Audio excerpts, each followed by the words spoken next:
What's up, everyone? Welcome back to the channel. Today I'm going to be finishing up a project of mine that's kind of just been sitting around. It's the Minas Tirith wall segment. I was going to do a gray base plate size, but quickly realized I don't have enough pieces for that. So today in this video, I'm going to be condensing it and finish detailing it. Let's get started.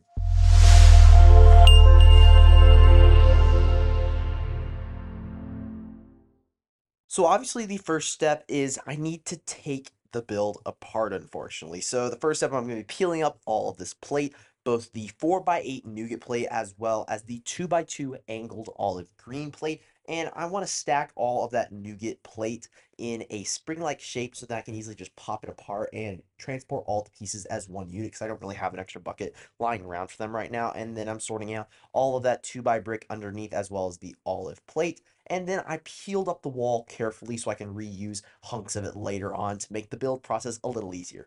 Let's get this gray base plate out of the way, and it's going to be a lot smaller, but this is kind of the size I'm thinking right now, being a 16x16 plate as well as a half 16x16 plate. So I went ahead and raised it up and added some of that 4x8 nougat plate around the edge to give it some more texture, and then filled in that core section so it's nice and solid and easy to transport. It's very dense and very heavy. And then I went ahead and played around with this wall technique, and I think I found a winner. I really like how this looks. On the backside, I really cared a little less about the detail. I added some of this dark tan masonry bricks, and on the front, I added the dark tan masonry bricks as well, but also added some light stone gray snot bricks for some texture later on. Filling in the center of the wall was pretty easy. It's mostly hollow, but I used two large blue girder pieces and then some 2x brick on top to kind of fill it in a little more, but obviously that's not what we're going to see, and that's not what the Knights of Gondor are going to be standing on. I'm going to be using some more large plate to cap it off, but once I use this large plate I have, there's kind of some open space around, so I'm going to grab a few more small plates,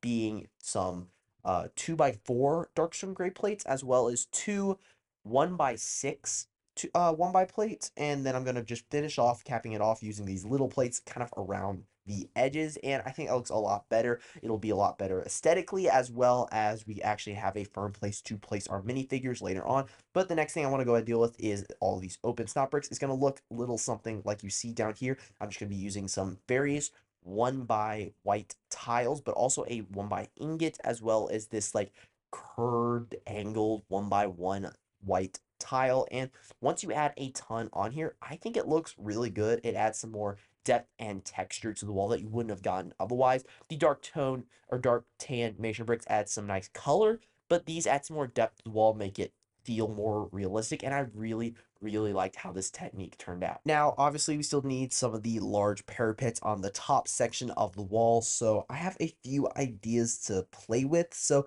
let's go ahead and start working out. But the first thing, before we can build the parapets, is there's actually some archwork done on the front, so I added some of these negative angle 2x bricks and 1x bricks, and I was able to add these large arch elements I had in my inventory to the top, and it does the job done. It adds pretty much exactly what you see in the film, and then I raised up the wall behind it to kind of fill it in more with white, and I think that was the right call. I also had some masonry bricks kind of hiding in the arches, and then I'm just going to cap off the top again using that dark stone gray plate, both the large one, the 1x6s, and the 2x4s. And then once I finish with that, there's still that 1x row that isn't played off, and that's actually going to be for the main parapets, because then you won't be able to see the dark stone gray plate from the front, and you'll only see the walls of Minas Tirith. Now, there's a lot of digging going into this MOC. I'm looking for some 1x1 white plate, so I have to dig through all my 1x plate to find it. I'm trying to get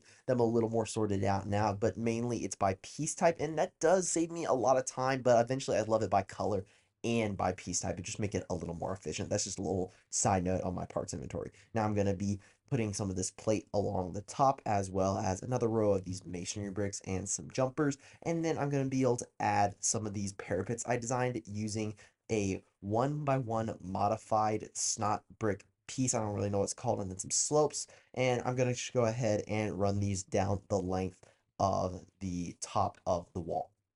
I think it looks okay, but I don't really love it, so I'm going to switch out the sloped elements and remove a row of masonry bricks. And now I'm using some 1x3 large white slopes and using 5 of them, 5 big parapets, and I think it looks 10 times better. I went ahead and added some stairs in the back, and now let's throw on some minifigures and the final details.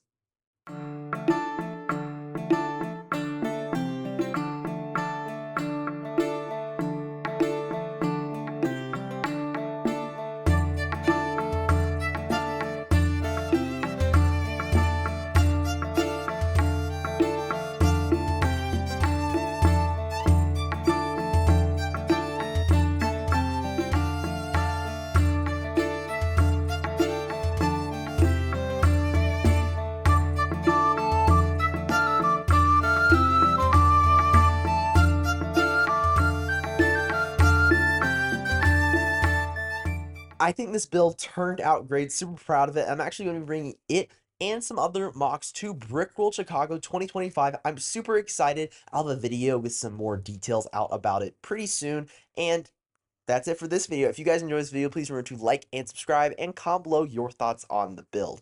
If you enjoyed this video, probably enjoy another video that's popping up on the screen now, so you can click on any one of those, and I'll see you guys over there. Farewell.